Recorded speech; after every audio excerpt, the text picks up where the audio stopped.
आप देख रहे हैं फतेहपुर हलचल न्यूज चैनल। मैं हूं रमेश मोहन शुक्ला।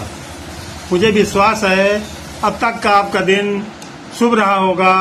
आप स्वस्थ होंगे, सानंद होंगे और प्रसन्न होंगे। लगातार 3-4 दिनों की बारिश के बाद आज मौसम साफ है।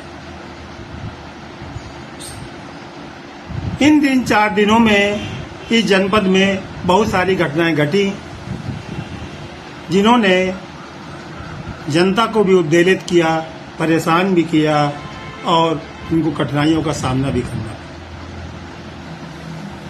मैं एक एक करके आज इन सारी घटनाओं का विश्लेषण करूंगा, वर्णन करूंगा, लेकिन इसके लिए आवश्यक है कि आप इस वीडियो को अंत तक देखते रहें और अपनी अमूल्य राय से कमेंट द्वारा अवगत भी कराने का कष्ट करें। साथियों, सबसे पहली घटना यमुना जनपद के यमुना तटवर्ती क्षेत्रों में आई बाढ़ से संबंधित है।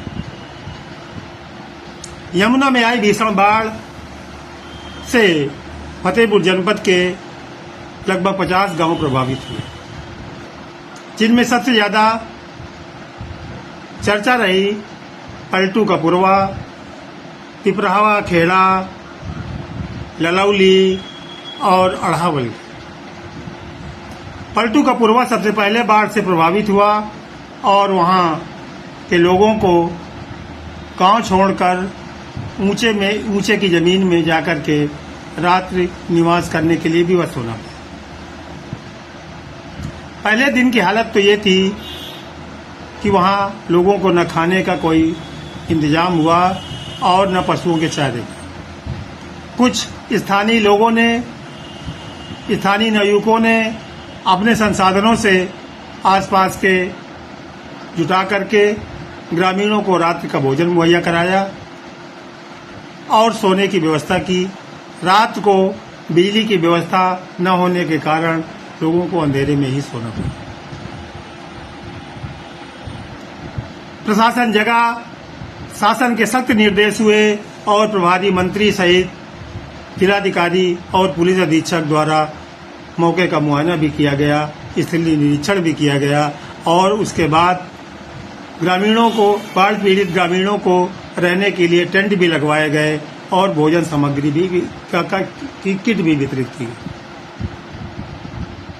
ललौली इंटर कॉलेज में भी शिविर बनाए गए, जहां बाढ़ पीड़ित ग्रामीणों को खाने पीने और रहने की व्यवस्था प्रशासन द्वारा सुनिश्चित कराई गई। इसी बीच विधानसभा खागा में कोर्ट के पास बने एक पुल का भी छायाचित्र सोशल मीडिया में वायरल हुआ, जिसके अनुसार उस पुल को इतनी गहराई में निचले स्तर पर बनाया गया था कि बाढ़ का पानी उस पुल को पार कर गया, जिससे आसपास के लगभग 20-25 गांवों का संपर्क कट गया आपस में और वहां के ग्रामीणों को भी बहुत सारी परेशानी का सामना करना पड़ा।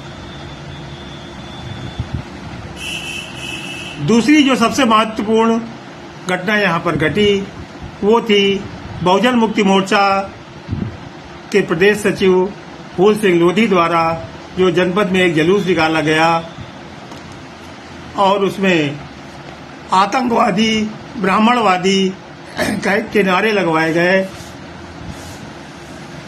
जिससे जनपद का ब्राह्मण समाज काफी उद्वेलित और क्रोधित हो गया। प्रतिक्रिया स्वरूप सोशल मीडिया में फूल सिंह लोधी के विरुद्ध FIR कराए जाने और उनको दंडित किए जाने की बाढ़ आ गई और ये अपनी चरम स्थिति पर तब पहुंचा जब कल दिनांक 5 अगस्त को जनपद में सवर्ण आदमी ब्राह्मण महासंघ और श्री राम सेना द्वारा तामेश्वर मंदिर से लेकर पटेल नगर चौराहे तक एक भारी भरकम जुलूस निकाला गया, जिसमें फूल सिंह लोधी की गिरफ्तारी की मांग और उनके द्वारा संचालित नर्सिंग होमों को सील्ड किए जाने की भी मांग की गई। वहीं जिला बार एसोसिएशन के अध्यक्ष श्री गया प्रसाद दुबे एडवोकेट द्वारा भी कलेक्ट्रेट और दीवानी परिसर में अधिवक्ताओं के भारी हुजूम के साथ एक जुलूस निकाला गया और जिलाधिकारी सहित तमाम अधिकारियों को श्री फूल सिंह लोधी के खिलाफ कार्रवाई करने का ज्ञापन दिया गया। परिणाम यह हुआ, शाम तक फूल सिंह लोधी के ऊपर एफआईआर सहित उनके 38 समर्थकों के विरुद्ध एफआईआर भी पंजीकृत हो गई और लोधीगंज फतेहपुर में संचालित उनका अवैध तथा कथित अवैध नर्सिंग होम भी सील्ड कर दिया गया। तीसरी जो महत्वपूर्ण घटना थी यह है वो पटेल नगर चौराहे में श्री जनार्दन त्रिपाठी मंडल महामंत्री मंडल खागा भारतीय जनता पार्टी द्वारा दिनांक 4 अगस्त से किया जा रहा आमरण अनशन, जिसकी भी फोटोएं सोशल मीडिया और यूट्यूब चैनलों में प्रचारित है और लगातार उद्वेलित कर रही है। श्री जनार्दन त्रिपाठी के अनुसार उनके भाई अच्युत त्रिपाठी जो इलाहाबाद विश्वविद्यालय में छात्र थे और उनकी वहां पर कुछ लोगों द्वारा धोखे से हत्या कर दी गई। जब परिजन हत्या की एफआईआर कराने पहुंचते हैं थाना मेजा में तो वहां उनकी पहले तो एफआईआर नहीं लिखी जाती और जब एफआईआर लिख भी ली गई तो उसमें फाइनल रिपोर्ट लगाने की भी पुलिस कोशिश कर रही है और 96 दिनों तक के बीत जाने के बाद भी उन हत्यारोपियों की न तो कोई गिरफ्तारी हुई और न उनके विरुद्ध कोई कार्रवाई ही की गई। ये घटना वास्तव में झकझोर देने वाली है और उत्तर प्रदेश की पुलिस और प्रशासनिक व्यवस्था की पोल खोलने के लिए पर्याप्त। श्री जनार्दन त्रिपाठी द्वारा किए जा रहे आमरण अनशन को जनपद में भारी जन समर्थन मिल रहा है। ब्राह्मण महासंघ के अनिल त्रिपाठी मनीष सहित तमाम हजारों की संख्या में लोग धरना स्थल पर पहुंचकर उनका समर्थन कर रहे हैं और उत्साहवर्धन कर रहे हैं। कल भाजपा के जिला अध्यक्ष मुखलाल पाल और खागा की विधायक कृष्णा पासवान ने भी धरना स्थल पर जाकर उनको धरना से उठाने का प्रयास किया गया, लेकिन श्री जनार्दन त्रिपाठी द्वारा मांगे न माने जाने तक धरना से उठने से मना कर दिया और उनका धरना आज भी जारी है। एक और घटना जो महत्वपूर्ण घटी फतेहपुर जनपद में वो थी कोराई बाईपास मार्ग के धंसने की। आप सब लोग जानते हैं कि अपने बनने के 3 महीने के बाद ही ये मार्ग ध्वस्त हो गया था, पुल टूट गया था, जिससे लगभग 7-8 साल तक ये वहां इस मार्ग का संचालन बंद रहा। भारी प्रयासों के बाद, लगातार जनता द्वारा की जा रही मांग के बाद राष्ट्रीय राजमार्ग द्वारा इस मार्ग की मरम्मत की गई थी और मात्र 6 दिन पहले ही इसे पुनः चालू किया गया। लेकिन 6 दिन के बाद ही ये मार्ग पुनः ध्वस्त हो गया और इस मार्ग पर बड़े बड़े वाहन फंस गए। घटना निसंदेह योगी सरकार द्वारा किए जा रहे विकास की पोल खोलने वाली। शासन और प्रशासन द्वारा लगातार भ्रष्टाचार पर जीरो टॉलरेंस की नीति अपनाए जाने का दावा करने के बाद भी यह कैसे संभव है कि इतने महत्वपूर्ण मार्ग 6 दिन भी नहीं चल पाते? आखिर कारण क्या है?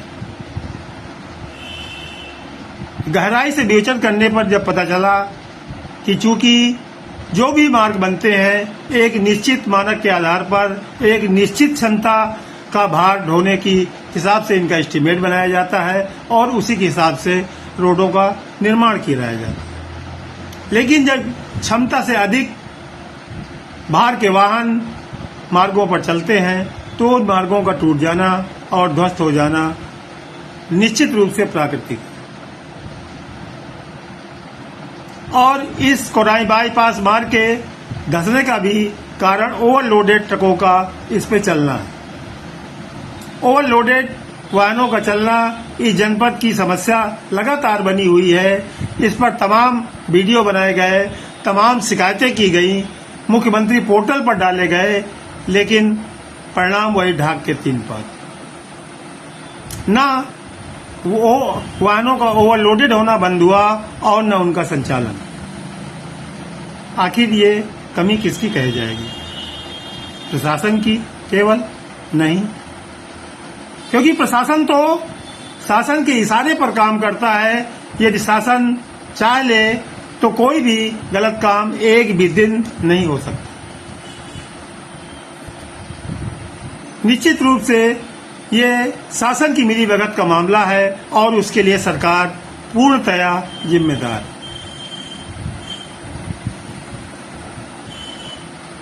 देखना ये होगा कि करोड़ों रुपए की पब्लिक मनी इस तरह से बर्बाद होने के बाद क्या शासन व प्रशासन की नींद खुलेगी और ओवरलोडेड चल रहे भारी वाहनों पर कोई अंकुश लगाया जा सकेगा। आप देखते रहिए फतेहपुर हलचल न्यूज चैनल। मैं हूं रमेश मोहन शुक्ला। यदि संभव हो सके, यदि आपको विशेष कष्ट न हो, तो फतेहपुर हलचल यूट्यूब चैनल को सब्सक्राइब करके अपने विचारों से कमेंट द्वारा अवगत भी कराते रहें। धन्यवाद।